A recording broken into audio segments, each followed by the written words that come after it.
ሰላም ጤና ይስጥልኝ ውድ የፈታ ዴይሊ ተከታታዮቻችን፣ ይህ የዕለተ አርብ ረፋድ ጥንቅራችን ነው። በዕለቱ ለእናንተ ይሆናሉ ያልናቸውን መረጃዎች መራርጠን አጠናቅረናል። ወደ ዝርዝር መረጃዎቻችን ከማለፋችን በፊት በቅድሚያ ዋና ዋናዎቹን ጠቆም እናድርጋችሁ። በትግራይ የህወሓት ታጣቂዎችን ከሚመሩት መካከል አንዱ የሆኑት ጀነራል ሲተኮስብን ያድራል፣ የተኩሱን ምንጭ አላወቅነውም፣ እናንተ ብቻ አልተፈናቀላችሁም እኛም ተፈናቅለናል ሲሉ በአንድ መድረክ ላይ ተናግረዋል።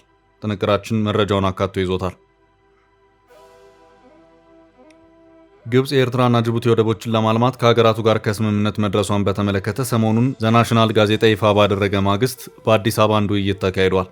በኢትዮጵያና ጅቡቲ መካከል የተካሄደ ውይይት ነው። ጥንቅራችን ከያዛቸው መረጃዎች መካከል ነው። የአሜሪካው ፕሬዝዳንት ዶናልድ ትራምፕ እንደዛቱት አድርገውታል። ትራምፕ ባስተላለፉት ትዕዛዝ በናይጄሪያ አየር ድብደባ መፈጸሙ ይፋ አድርገዋል። የአሜሪካ መከላከያ ሚኒስቴር ፔንታጎን በጥቃቱ ወቅት ሚሳኤል ሲተኮስ የሚያሳይ ቪዲዮ በማህበራዊ ሚዲያ አጋርቷል። አሜሪካ በናይጄሪያ በሚገኙ የአይሲሲ ኢላማዎች ላይ የአየር ጥቃት መፈጸሟን ፕሬዝዳንት ትራምፕ ካሳወቁ በኋላ ስለ ጥቃቱ የተሰሙ ዝርዝር መረጃዎች በጥንቅራችን ተካተዋል። የኤርትራ ናቅፋ ከድንበር አካባቢዎች ወደ ተለያየ ገበያ ዘልቆ እየተሰራጨ መሆኑ ተሰምቷል። ድንበር አካባቢዎች ተገድበው የነበረው የኤርትራ መገበያ ገንዘብ ናቅፋ በኮንትሮባንድ ንግድ ጋር ተያይዞ ወደ ሌሎች ከተሞችን በስፋት እየተሰራጨ ነው። መረጃው የጥንቅራችን አካል ነው። ሰሞኑን ከተፈናቃዮች ጋር በተያያዘ በተለያዩ ማህበራዊ ሚዲያዎች እየተሰበሰቡ ካሉት ገቢዎች ጋር በተያያዘ አሰራሩ ህገወጥ ነው፣ የሀገሪቱንም ህግ ያልተከተለ ነው፣ አካሄዱ የህግ ተጠያቂነትንም ጭምር ሊያስከትል ይችላል ሲል የኢትዮጵያ አደጋ ስጋት አመራር ኮሚሽን በጥብቅ አስጠንቅቋል። በጥንቅራችን አካተን ከያዝናቸው ዕለታዊ መረጃዎች መካከል ነው። በጀነራል ታደሰ ወረደ የሚመራ የትግራይ ጊዜያዊ አስተዳደር አፋጣኝ ደብዳቤ ለፌዴራል መንግስቱ ልኳል። የትግራይ ጊዜያዊ አስተዳደር ደጋግመን አሳውቀናል ብሏል። ዝርዝር መረጃውን እናደርሳለን። እስከ ፍጻሜው አብራችሁን ቆዩ። የምንለቃቸው ዕለታዊ ትኩስ ዜናዎች እንዲደርሷችሁ ላይክ፣ ሼር፣ ሰብስክራይብ ማድረግ እንዳትረሱ። መሃል ፒያሳ ላይ እጅግ ድንቅ አፓርትመንት ለሽያጭ ቀረበ።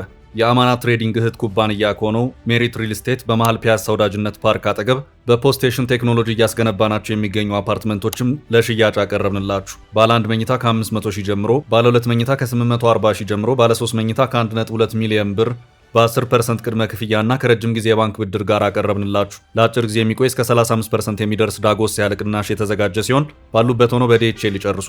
አሁኑን ይደውሉ። ለበለጠ መረጃ 0971 99171።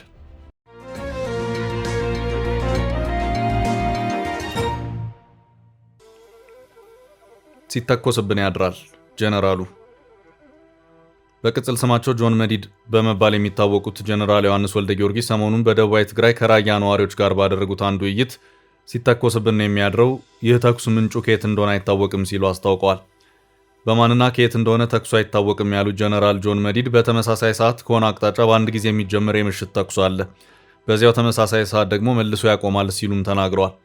በተፈናቃዮቹ ዙሪያ አንስተው ማብራሪያ የሰጡት ጀነራሉ ሁላችንም ተፈናቃዮች ነን ሲሉም ተናግረዋል። መፈናቀል ማለት በቀጥታ ከቤት ንብረት ብቻ መፈናቀል አይደለም ያሉት ጀነራሉ ከጦሩ ጋር በተያያዘ ሰዎች ከዓላማቸውና ውጥናቸው ውጭ ሆነዋል በማለትም በዚህም ሁሉም የትግራይ ህዝብ ተፈናቃይ ነው ሲሉም ተናግረዋል።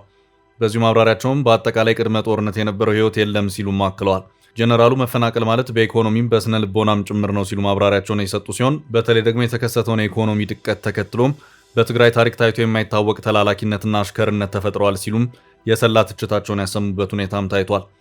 በትግራይ ከተራ ዝርፊያና ስርቆት ባለፈ መሰረተ ልማቶች ላይ ያነጣጠረ ዝርፊያ እየተስፋፋ እንደዚሁም ግድያዎችም በተለያዩ ምክንያቶች እንደሚታዩ ያመለከቱት ጀነራሉ በክልሉ ህገወጥ የሰዎች ዝውውርና የትጥቅ ዝውውሮች ሳይቀር ተስፋፍተው ይገኛሉም ብለዋል። በውስጣችንም ግርግርና አመፅን ለመፍጠር የሚታዩ አደረጃጀቶችም ጭምር እየተስተዋሉ ነው ሲሉም አክለዋል።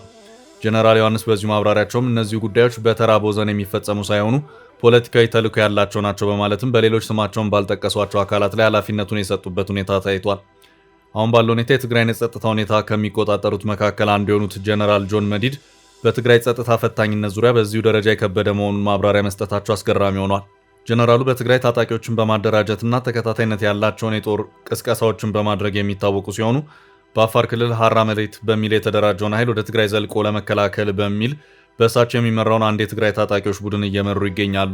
ከወራት በፊት ወደ አፋር ዘልቆ የገባውን የህወሓት ታጣቂ ኃይል ከመሩት የታጣቂዎች አመራሮች መካከልም አንዱ መሆናቸውን የወቅቱ መረጃዎች ያመለክታሉ።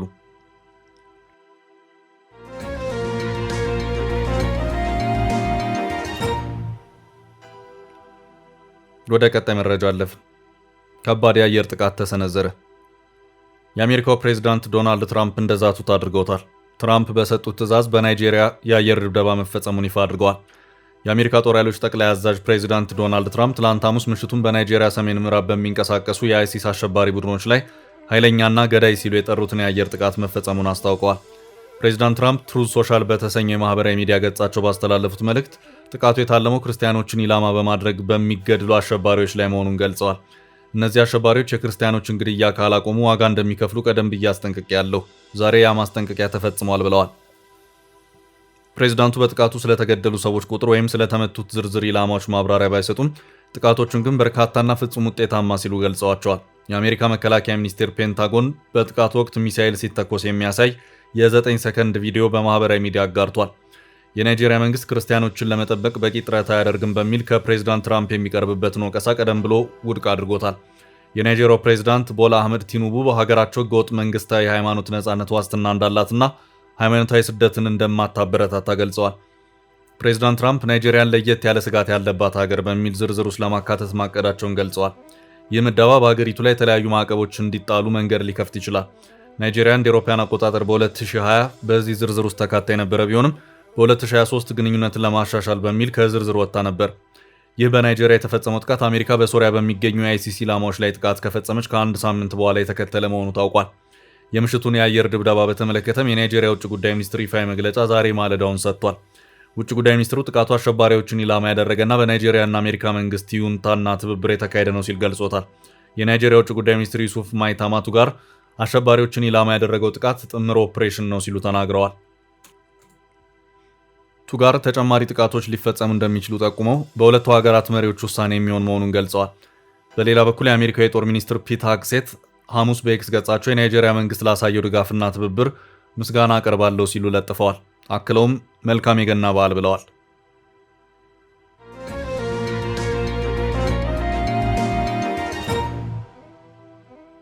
ወደ ቀጣይ መረጃ አለፍን። የኤርትራው ናቅፋ ድንበር አልፎ እየተሰራጨ ነው። የኤርትራ ናቅፋ ከድንበር አካባቢዎች ወደ ተለያየ ገበያ ዘልቆ እየተሰራጨ መሆኑ ተሰምቷል። ድንበር አካባቢዎች ተገድበው የነበረ የኤርትራ መገበያያ ገንዘብ ናቅፋ ከኮንትሮባንድ ንግድ ጋር ተያይዞ ወደ ሌሎች ከተሞችን በስፋት እየተሰራጨ ነው። ዋዜማ ዛሬ ማለዳውን እንዳስነበቡ የኤርትራ ናቅፋ ከቅርብ ጊዜ ወዲህ በትግራይ ክልል ከተሞች እስከ አዲግራትና አድዋ ድረስ እየተሰራጨ መሆኑን ገልጿል። ናቅፋ በትግራይ ከተሞች እንዲሰራጭ ያደረገው በድንበር ከተሞችና በውስን ተዋንያን ተገድበው የነበረው የኮንትሮባንድ ንግድ መስፋፋቱን ተከትሎ ነው። በኤርትራና በትግራይ መካከል ያለው ድንበር ተከፍቶ የኮንትሮባንድ ንግድ እያደገ ሲመጣ በውስን ነጋዴዎች እጅ የነበረው ናቅፋ አሁን ወደ ትናንሽ ነጋዴዎች እጅ መድረሱን በንግድ ስራ ላይ የተሰማሩ ነዋሪዎች ነግረውናል ሲል ዋዜማ በዘገባው አክሎ አመላክቷል። የናቅፋ መስፋፋት በተወሰነ መልኩ በትግራይ ከሚታዩ የብር አቅርቦት እጥረት ጋር የተያያዘ እንደሆነ በባንክ ስራ ላይ የተሰማሩ ባለሙያዎች ይናገራሉ። በትግራይ ባለው የጸጥታ ስጋት ምክንያት በርካታ ሰዎች ጥሬ ገንዘብ ከባንክ አውጥተው በቤታቸው መያዝ መጀመራቸው የብር አቅርቦት እጥረት ማስከተሉን የባንክ ባለሙያዎች ያስረዳሉ። በድንበር አካባቢ ያለው ንግድ ከጊዜ ወደ ጊዜ እያደገ መምጣቱንና ከሁለቱም ወገን አዳዲስ ነጋዴዎች፣ ደላሎችና የኮንትሮባንድ አንቀሳቃሾች በስፋት እየተሳተፉበት መሆኑን ነዋሪዎች ገልጸዋል። በዚሁ የድንበር ንግድ ላይ የተሰማራ አንድ የትግራይ ባለሀብት እንደገለጹት እንደ ሳሙና፣ ዘይትና ኤሌክትሮኒክስ የመሳሰሉ ፍጆታዎችን ከአዲስ አበባ ከሚገዛበት ዋጋ ባነሰ በድንበር በኩል ስለሚመጣ ፍጆታውን ወደ አቅራቢያ ከተሞች ወስዶ በተሻለ ትርፍ ለመሸጥ መቻሉን ያብራራሉ።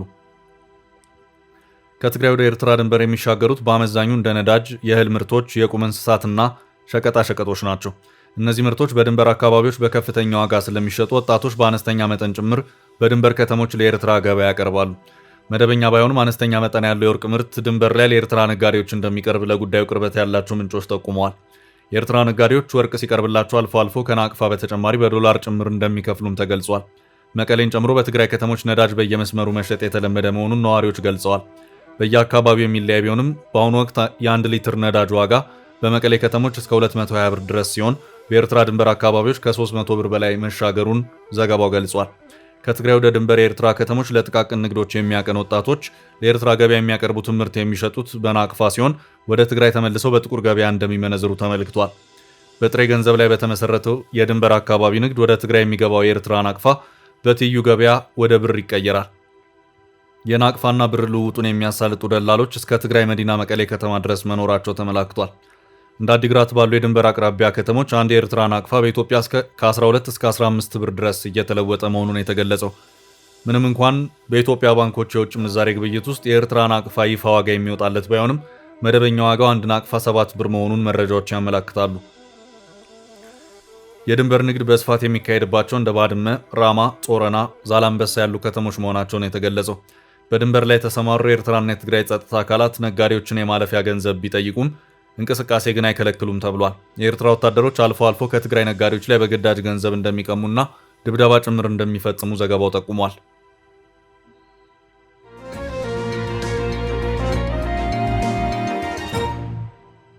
ወደ ቀጣይ መረጃ አለፍን። በግብጽ የወደቡ ስምምነት ማግስት የአዲስ አበባው ውይይት።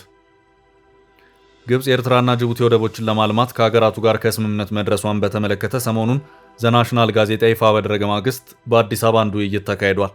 ውይይቱ የተካሄደው ከውጭ ጉዳይ ሚኒስትር ዴኤታ አምባሳደር ሀደራ አበራና በጅቡቲ የኢትዮጵያ አምባሳደር አብዲ መሐመድ ኢቤን መካከል ነው። ውጭ ጉዳይ ሚኒስቴር በፌስቡክ ማህበራዊ ትስስር ገጹ በኩል ባሰራጨው መረጃው በዚህ ውይይት ወቅት ሚኒስትር ዴኤታው ሀድራ በሁለቱ ሀገራት መካከል ያለው የቆየ ስትራቴጂያዊ ግንኙነት በሁለትዮሽና ቀጠናዊ ጥቅሞች ላይ የተመሰረተ ግንኙነት የበለጠ ማጠናከር አስፈላጊ መሆኑን አመልክተዋል ብለዋል። ኢትዮጵያ ሁለትዮሽ ንግድን፣ ትራንስፖርትን፣ ሎጂስቲክስን፣ ኢነርጂንና ቀጠናዊ ትስስርን በመሰሉ ስራዎች ላይ በተጀመሩት ሂደቶች ላይ በላቀ ደረጃ ቁርጠኛ ሆና የመቀጠል ፍላጎቱ ያላት መሆኑን ሚኒስትር ዴኤታው ለጅቡቲው አምባሳደር እንደገለጹላቸው በመረጃው ተመላክቷል። በውጭ ጉዳይ ሚኒስቴር ተገኝተው ከሚኒስትር ዴኤታው ሀድራ አበራ ጋር የመከሩት በኢትዮጵያ የጅቡቲው አምባሳደር አብዲ መሐመድ ኢቤ በበኩላቸው የሁለቱን ሀገራት የጋራ ጥቅሞች መሰረት ባደረገ መልኩ ጅቡቲ የሁለትዮሽ ግንኙነቱን የበለጠ ለማጠናከር ቁርጠኛ ናት ማለታቸውም ታውቋል። በቀጣይም የሁለቱ ሀገራት ሚኒስትሮች የጋራ ጉባኤም ተጠርቶ በጋራ ስትራቴጂካዊ በሆኑ ጉዳዮች ላይም የሚመክሩ መሆኑም ታውቋል። ከሰሞኑ በዘናሽናል ድረገጽ በኩል የወጣው መረጃ ግብጽ የኤርትራውን አሰብና በዋነኝነት ኢትዮጵያ የምትጠቀምበትን የጅቡቲውን ዶራሌ ወደብ አሻሽላ በመገንባት ከሁለቱ የወደብ ባለቤቶች ጋር የተስማማች መሆኑን የሚያመለክት አንድ መረጃ ያወጣበት ሁኔታ መኖሩ የሚታወስ ነው። ዘናሽናል በዚሁ መረጃ ኤርትራ የአሰብ ወደብን ግብጽ አሻሽላ እንድትገነባው ከስምምነት የደረሰችው ባለፈው ጥቅምት ወር ፕሬዝዳንት ኢሳያስ አፈወርቂ ወደ ካይሮ ባቀኑበት ጊዜ መሆኑን አመልክቷል። የጅቡቲው ዶራሌ ወደብ የኢትዮጵያ ዋነኛ ዓለም አቀፍ ንግድ መውጫና መግቢያ በር ሲሆን ከአባይ ወንዝ ጋር በተያያዘ የኢትዮጵያ ባላንጣ የሆነችው ግብጽ ከጅቡቲ ጋር ስምምነት ላይ ደረሰች የመባሉ ጉዳይ ብዙዎችን አነጋግሯል። ዘናሽናል ይህንኑ መረጃ ያሰራጨው የካይሮ ምንጮች የነገሩኝ በማለት ሲሆን እስካሁን ባለው ሁኔታ መረጃው በተመለከታቸው ግብጽ፣ ኤርትራና ጅቡቲ በኩል በይፋ የተባለ ነገር የለም። ይህ መረጃ በስፋት የተሰማው በትላንትናው ዕለት ሲሆን ሚኒስትር ዴኤታው አምባሳደር ሀድራ አበራ በኢትዮጵያ የጅቡቲ አምባሳደር አብዲ መሐመድ ኢቤን የመከሩትም በትላንትናው ዕለት ነው። ውይይታቸው ይህንኑ አዲሱን የግብጽ የወደብ ስምምነት ጉዳይ አካቶ የማያካት ግን የተባለ ነገር የለም። በዘናሽናል በኩል የወጣው መረጃ የተረጋገጠ ከሆነና ግብጽ በዋነኝነት ኢትዮጵያ የምትጠቀምበትን የዶራሌ ወደብን በተመለከተ ከጅቡቲ ጋር ስምምነት ላይ ደርሳ ከሆነ ኢትዮጵያና ጅቡቲን በጥብቅ የሚያወያይ ትልቅ አጀንዳ መሆኑ ጥርጥር የለው። ሁለቱ ሀገራት በቅርቡ የጋራ የሚኒስትሮች ስብሰባ የሚኖራቸው መሆኑ ታውቋል።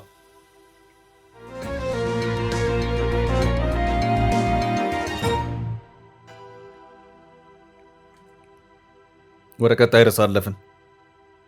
ደጋግመን አሳውቀናል።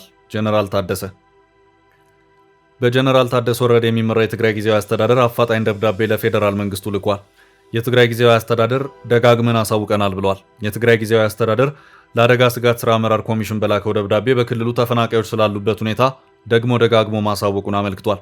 በክልላችን ያለውን ሰብአዊ ቀውስና የእርዳታ ፍላጎት በተመለከተ በምክትል ጠቅላይ ሚኒስትር ሰብሳቢነት የሁሉም ክልሎች ፕሬዝዳንቶችና አደጋ ስጋት ስራ አመራር ኮሚሽኖች በተገኙበት በየጊዜው በሚካሄደው የአደጋ ስጋት ስራ አመራር ምክር ቤት ላይ አሳሳቢነቱን እየገለጽን መምጣታችንና ከፌዴራል ለድጋፍና ክትትል ወደ ክልላችን በየጊዜው የሚመጡ ቡድኖች በአካል ተገኝተው እያዩትና እየተረዱት የቆዩት ነው ብሏል።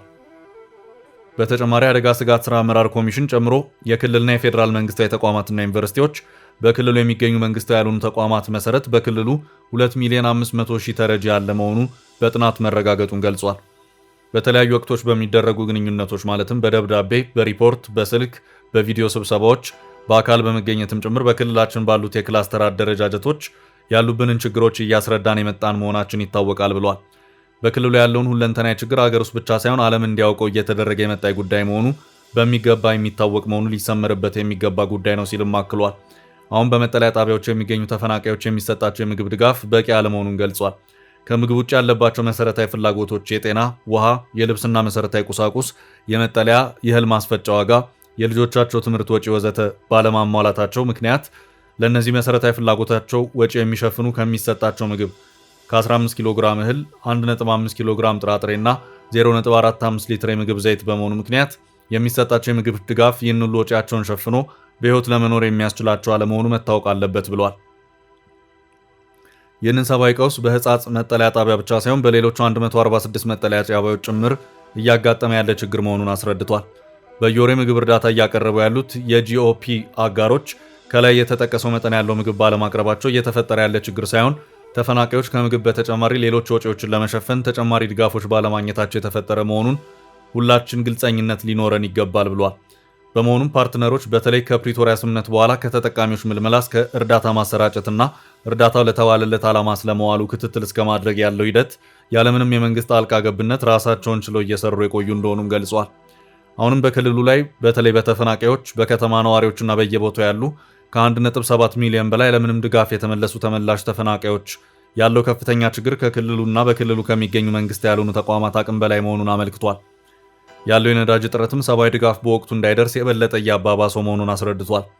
የፌዴራል መንግስት፣ የክልል መንግስታትና መላው ኢትዮጵያ ህዝብ መንግስት ያልሆኑ ድርጅቶች ያለውን አስከፊ የሰብአዊ ቀውስ ተረድተው ድጋፍ እንዲያደርጉ ጥሪ አቅርቧል። መግለጫው የተፈናቃዮች መሰረታዊ ችግር የሚፈታው ወደ ቤታቸው ሲመለሱ ነው ሲል አመልክቷል።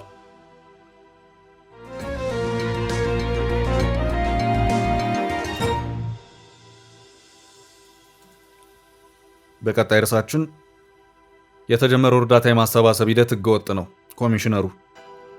ተፈናቃዮችን ከመርዳት ጋር በተያያዘ ሰሞኑን በተለያዩ ማህበራዊ ሚዲያዎች የሚደረጉት ገቢ የማሰባሰብ አካሄዶች ጋር በተያያዘ በፌዴራሉ መንግስት በኩል ጠበቅ ያለ ማስጠንቀቂያ ተሰጥቷል። መግለጫውን የሰጠው የኢትዮጵያ አደጋ ስጋት ስራ አመራር ኮሚሽን ሲሆን አሁን ማህበራዊ ሚዲያን በመጠቀም እየታዩ ያሉ እርዳታ የማሰባሰብ ሂደቶች የሀገሪቱን ህግ ያልተከተሉ አግባብነት የሌላቸው ህገወጥ አካሄዶች ናቸው ሲል አስታውቋል። በዚህ ጉዳይ ማብራሪያቸውን የሰጡት የኮሚሽኑ ኮሚሽነር ሽፈራው ተክለማርያም ሲሆኑ ከዚሁ ጋር በተያያዘ በትላንትናው ዕለት በሰጡት ጋዜጣዊ መግለጫ አዲስ በጸደቀው ስራ አመራር አዋጃችን ላይ ሰብአዊ ድጋፍ ፍላጎታችንን በማናር የሌሉ ፍላጎቶችን በመፍጠር እንዲሁም ባልተገባና በተሳሳተ ሁኔታ እርዳታን የማሰባሰብ ስራን የሚካሄድ ተቋም ግለሰብና አካል ካለ በህግ ይጠየቃል ሲሉ አስታውቀዋል። ኮሚሽነሩ በዚሁ ማብራሪያቸው አክለውም በእነዚህ ጉዳዮች ላይ የተሳተፉና የሚሳተፉ አካላት ከሚመለከተው አደጋ ስጋት አመራር ኮሚሽን በኩል በሚያደርገው ጥሪ የሚሳተፉ ከሆነ ለዚሁ ተግባር በተዘረጋው አሰራር መሰረት መሳተፍ ይችላሉ ያሉ ሲሆን በዚሁ መሰረት የአካውንት ስርዓቱ አለ፣ እንደዚሁም የተቸገሩትን የምንለይበት የራሱ ስርዓትም አለን ሲሉ ተናግረዋል። ኮሚሽነሩ በዚሁ ማብራሪያቸውም አክለውም ነገር ግን ከዚህ ባፈነገጠ መልኩ በግሉ ሴክተር በማህበር ወይም በግል በዩቲዩብ በቲክቶክም ሆነ በሌላ መንገድ እርዳታ ለማሰባሰብ የሚካሄደው አካሄድ ተቀባይነት የለውም። ድርጊቱ ተቀባይነት የለውም ከሚለውም በላይ ተጠያቂነትም ጭምር የሚያስከትል መሆኑ መታወቅ አለበት ሲሉም በጥብቅ ያስጠነቀቁበት ሁኔታም ታይቷል። ውድ ቤተሰቦቻችን ለዛሬ ያዝንላችሁ ርዕሰ ጉዳዮች እዚህ ላይ ቋጨን። ላይክ፣ ሼር እና ኮሜንት በማድረግ ለቻናላችን ድጋፋችሁን መግለጽ እንዳትዘነጉ እያልን ከሌሎች መረጃዎች ጋር ደግመን እስክንገናኝ ቸር ያሰማን ስንል ተሰናበትን።